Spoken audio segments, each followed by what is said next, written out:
말레이시아 쿠알라룸푸르에서 열린 세계 한인 기독교 방송협회 제23차 총회가 마무리됐습니다. 세계 한인 방송협회 신임 회장에 구티비 김명전 대표이사가 선출됐습니다. 세계 곳곳의 현장에서 사역 중인 선교사들이 모여 미래의 선교 전략 트렌드를 공유하는 자리가 마련됐습니다. 숭실대학교가 오는 10일 서울 숭실재건 64주년을 기념하는 감사 예배를 열고 숭실 기독인 비전 선포식을 진행합니다.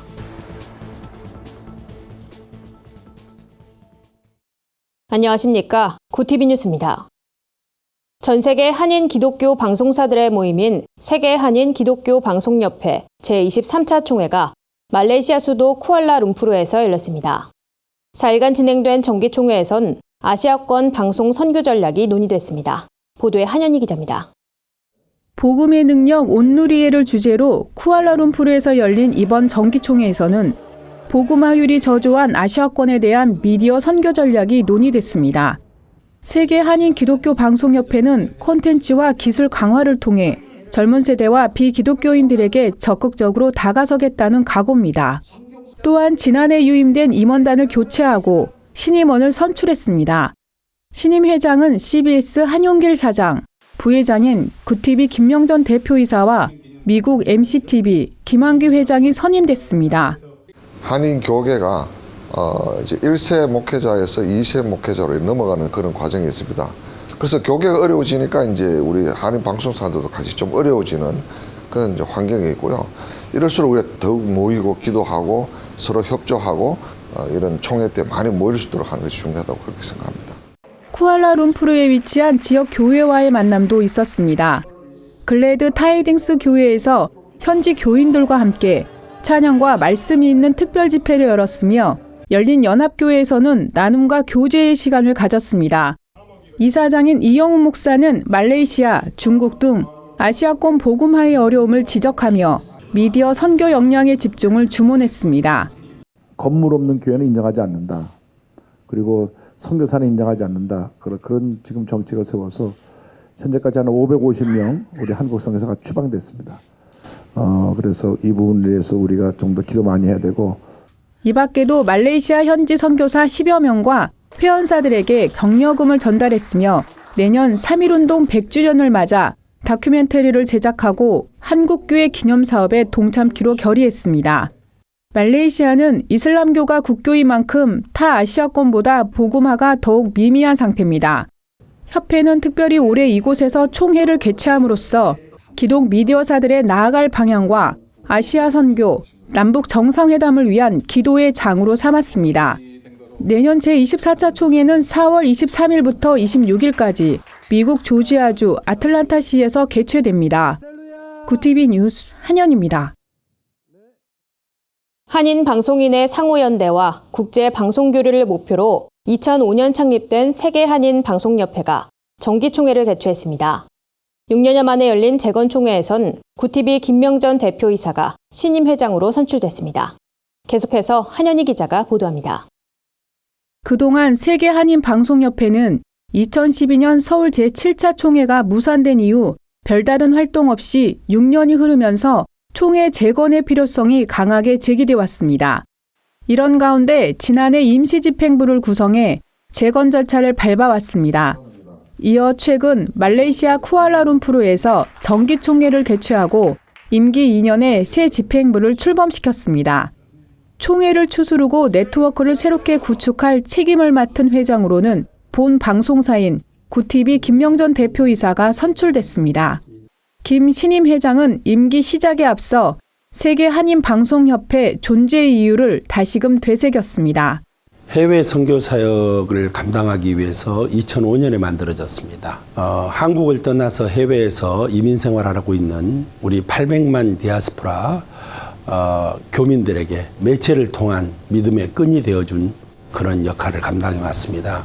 그러면서 해외 교민들의 커뮤니케이션 활성화를 통해 한반도 평화 통일의 여론을 모아내는 주축을 감당할 것이라고 밝혔습니다.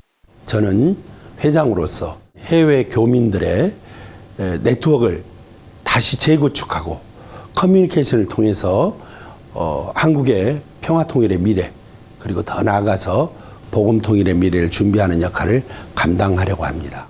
세계 한인 방송협회는 미국 뉴저지에 등록된 법인이며 시카고에 사무국을 두고 있습니다. 이번 정기총회를 계기로 일반 방송사들을 임원진에 적극 포함시키는 등 네트워크와 방송교류 협력 강화를 천명했습니다. 구티비 뉴스 한현입니다. 세계 곳곳의 선교 현장에서 사역하고 있는 선교사들이 모여 변화하는 선교 트렌드를 공유하고 이에 따른 전략을 모색하는 방콕 포럼이 열렸습니다. 참석자들은 미래 선교와 선교사를 주제로 과거와 현재, 미래의 선교 방법을 돌아보고 다양한 의견을 나눴습니다. 특히 이번 포럼에선 해외에서 직장 생활을 하거나 성도들이 직접 복음을 전하는 방식의 풀뿌리 선교가 선교 전략 키워드로 떠오르며 이에 대한 열띤 발제와 토론이 이어졌습니다.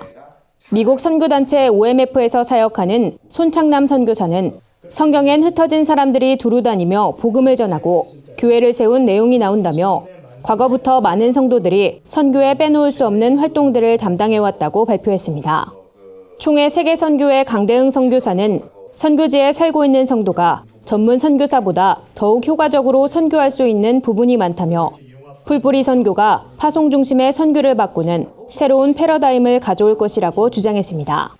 포럼에 참가한 전문가들은 토론에서 실제로 선교에 관심 있는 사람들은 전임 선교사보단 현지에서 전문인 선교로 헌신하길 더욱 원하는 추세라고 설명했습니다. 이에 따라 포럼은 토론 내용을 바탕으로 심층적인 연구와 훈련을 이어간다는 계획입니다. 숭실대학교가 창학정신과 유산을 계승 발전하기 위해 오는 10일 영락교회에서 서울 숭실재건 감사예배를 마련하고 숭실기독인 비전 선포식을 갖습니다. 숭실대학교는 1897년 미국 북장로교 베어드 선교사에 의해 기독교적 가치관으로 설립된 최초의 기독대학입니다. 숭실대학교는 1938년 신사참배를 거부하며 자진 폐교했으나 1954년 영락교회 한경직 목사에 의해 서울 숭실이 재건됐습니다. 숭실대학교는 창학 121주년, 서울 숭실 재건 64주년의 역사적 의미를 기념하기 위해 이번 행사를 개최하게 됐다고 밝혔습니다. 이날 행사에선 숭실 기독인 사명선언, 평양 숭실 재건의 꿈과 통일사역, 캠퍼스 내 숭실 대학교회 설립 등 3대 실행 목표를 구현하기 위한 숭실 기독인 비전 선포식이 진행됩니다.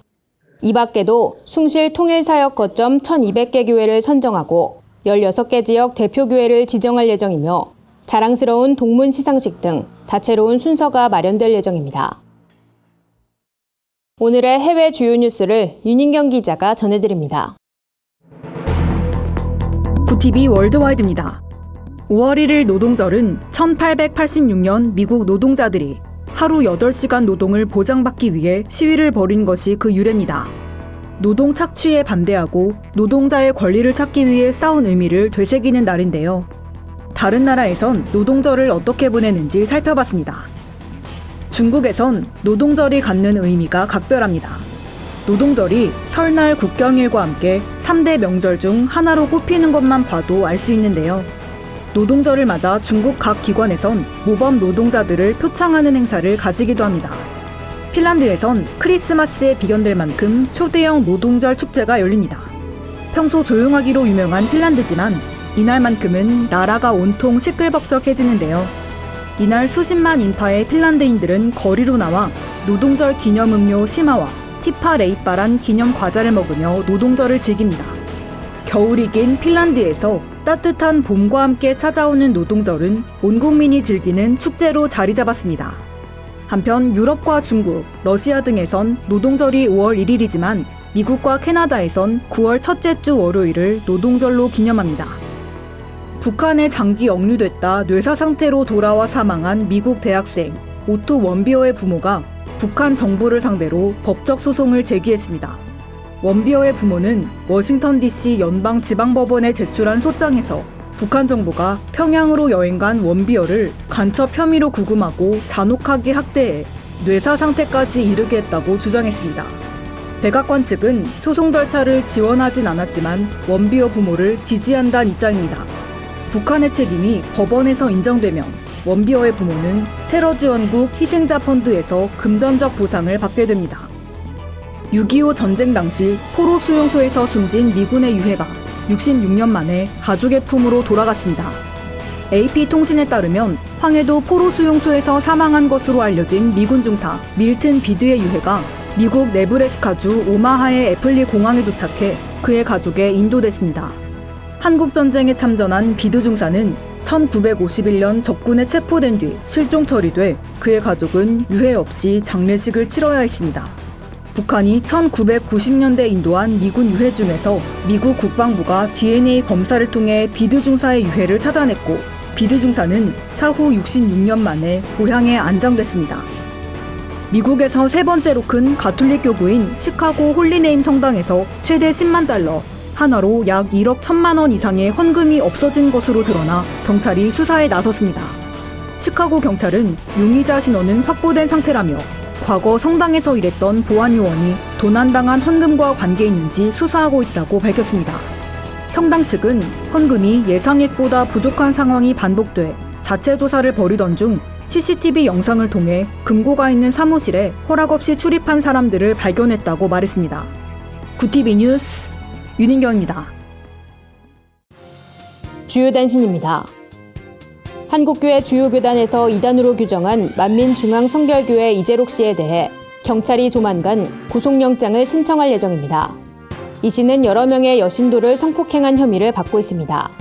경찰 관계자는 이 씨에 대한 조사가 다 끝났다며 이번 주 중반에 신병 처리를 할 것이라고 밝혔습니다. 충청남도와 증평에 이어 이번엔 계룡시가 인권조례 폐지안을 가결했습니다. 계룡시 인권조례 폐지안이 가결됐다는 소식이 전해지자 동성애 옹호 조장을 이유로 인권조례 폐지를 촉구해온 기독교계와 시민단체들은 환영의 입장을 밝혔습니다. 차세대 바로세우기 학부모연합 등 126개 시민단체들은 성명을 통해 타 지자체에서도 계룡시와 같은 결단 있는 변화가 일어나길 소망한다고 밝혔습니다. 한국기독교교회협의회가 미얀마 로힝야족 난민구호 연합사업을 추진하기로 했습니다. 교회협은 의료와 교육시설, 식량과 식수, 의류 등 기초 생필품을 지원할 방침입니다. 이를 위해 교회협 이홍정 총무는 한국교회 주요 교단에 난민구호 모금에 동참하고 가칭 한국교회 로힝야족 난민구호 연합을 조직해달라고 요청했습니다. 한국교회 저작권협회와 기독교음악 라이선싱 인터내셔널이 5월 10일 3일교회에서 저작권 설명회를 개최합니다. 설명회에선 예배와 관련된 저작권을 어떻게 바라볼 것인지, 또 어떻게 저작권을 지킬 수 있는지에 대해 전문가의 강의가 진행될 예정입니다. 이상으로 뉴스를 마칩니다. 구티비 뉴스는 인터넷 신문, 데일리 굿뉴스를 통해서도 보실 수 있습니다. 시청해주신 여러분 고맙습니다.